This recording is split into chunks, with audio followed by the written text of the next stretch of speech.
Well, hello there. I don't know how you got here, but regardless of the case, I'm glad you're here. I'm a digital artist. I love drawing Pokemon. In particular, I like to draw fake Pokemon, or Fakemon. Don't want to waste any more of your time. Let's get into why you're here. I have 4 alternate variants of existing Pokemon that are either gendered or lean towards one gender, where I create the opposite. So hopefully you enjoy my art and the journey and subscribe, and you grow along with me, both as an artist and as a YouTube content creator. Anyways, let's get started.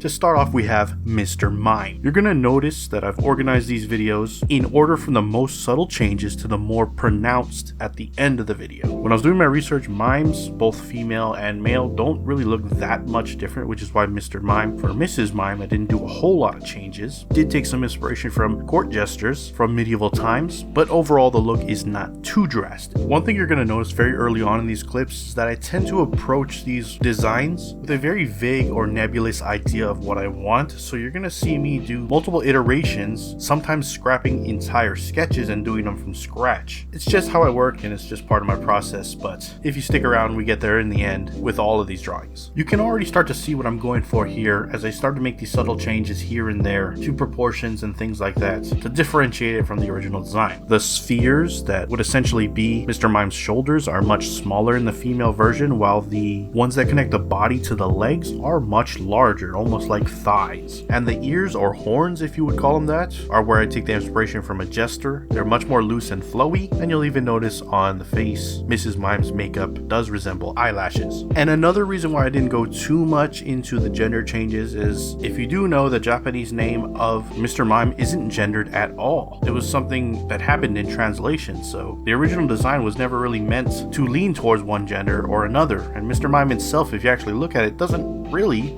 do that in its design. So I didn't want to go too drastic and reinforce or even enforce something that wasn't there to begin with.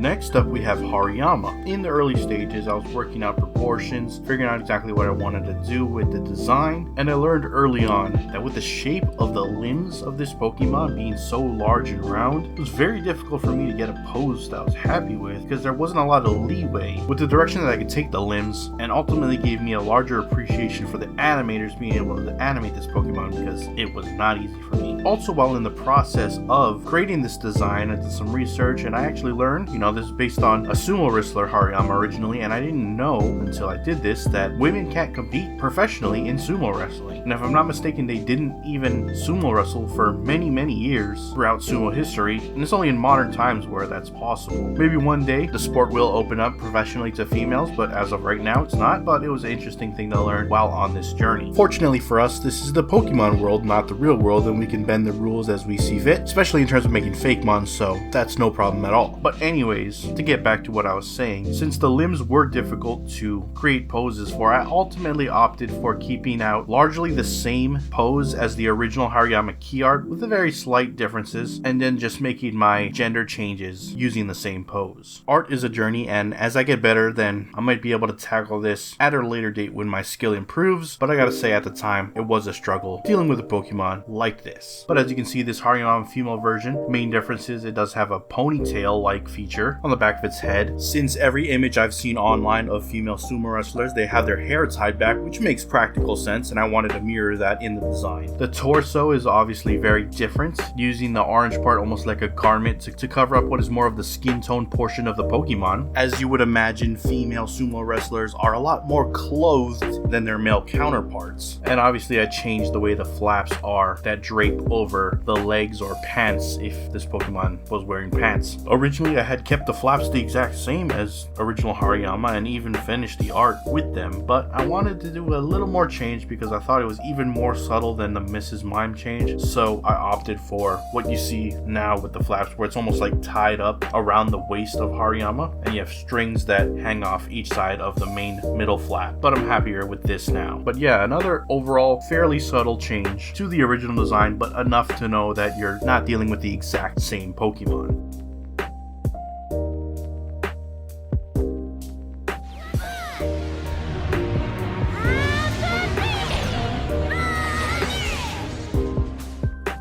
Moving on, and for the next two designs we are swapping genders this time, taking Pokemon that are predominantly female or female traits and turning them into male. Looking at Lopunny. Now it's largely suggested that it's based on a certain company, and originally I wanted to do the male version based on the founder of that company, mimicking his famous robes, but you'll see I end up scrapping that entirely, although I do take some of it, albeit very little, into the final iteration. I gotta say, as I was working this, I was liking some parts, I wasn't liking others. At one point the proportions were off, and when I would fix one part of the proportions, I noticed something else was wrong. So you're gonna notice a lot of changes with this one before the final rendition, but hopefully it's something that you like. As you can see by now, I went as far as even doing the line art, which entirely gets scrapped. But one thing I will note that in this stage I actually wanted the head to look more like Baneri, so you see the facial makeup try to resemble that more, but I ended up going much closer to Lopunny after having scrapped this idea. By now you can see me messing around with the proportions, trying to get things to look right, and it's not working, and I ultimately at this point give up on the entire thing. And sometimes that's what you gotta do. If things aren't working out, it's sometimes best to just start from scratch. And you can see here I use my mirror tool to try to get an idea of what I want it to actually look like this time around, taking some of the things like the little belt and the collar part, and the legs largely remain exactly the same from my previous iteration, but again closer to Lopunny in the face. Then I chose to give him kind of like a cool action pose, like he's about to fight, kind of harking back to Mega Lopunny's fighting type, which by this point in retrospect completely deviated from the original idea of what I wanted to do, but I do think it's a much more solid design, and while changes a lot of the original design, looks close enough to Lopunny that it doesn't look like a split evolution, which is what I was trying to avoid, and what was my original design beginning to look like as I went on more, which gave me another reason to scrap that one altogether. In either case, by this point things are really getting rolling. I don't really have to make much decision making, I just have to render out. I know exactly what I want it to look like, and it's just a matter of finishing the sketch, finishing the art line, doing the rendering, correcting any mistakes along the way, but a large bulk of the work is complete by now, and I'm just finalizing my idea. Oh, one thing I did do differently, as you're seeing here, is I did block out the shadows in a way that's not how I usually do it, and trying to be a little more closer to official Pokemon art. Although I'm not really trying to match that style one-to-one, I do want it to look close enough with my own flair, but I do recall doing the shadows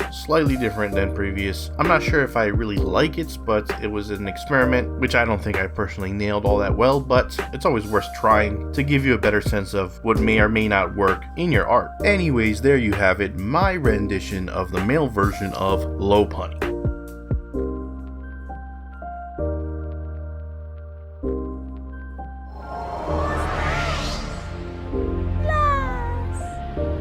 What's that? Looks like a Froslass. A Froslass?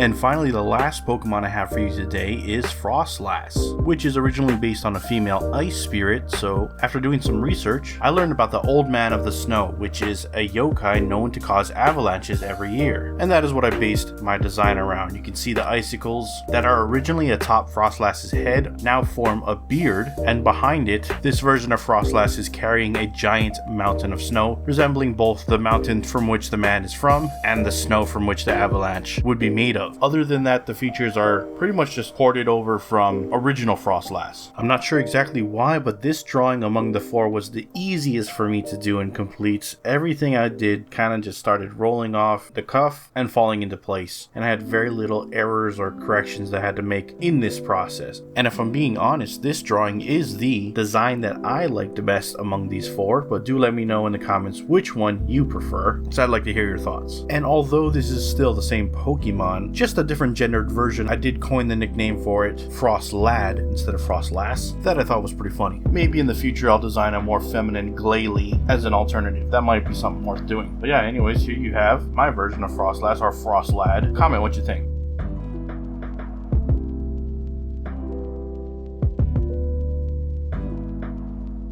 And that'll conclude all four designs today. Hopefully you enjoyed the video, and hopefully you enjoyed the designs. I got many more ideas, many more to come, so subscribe to the channel and embark with me on this journey. Anyways, thank you.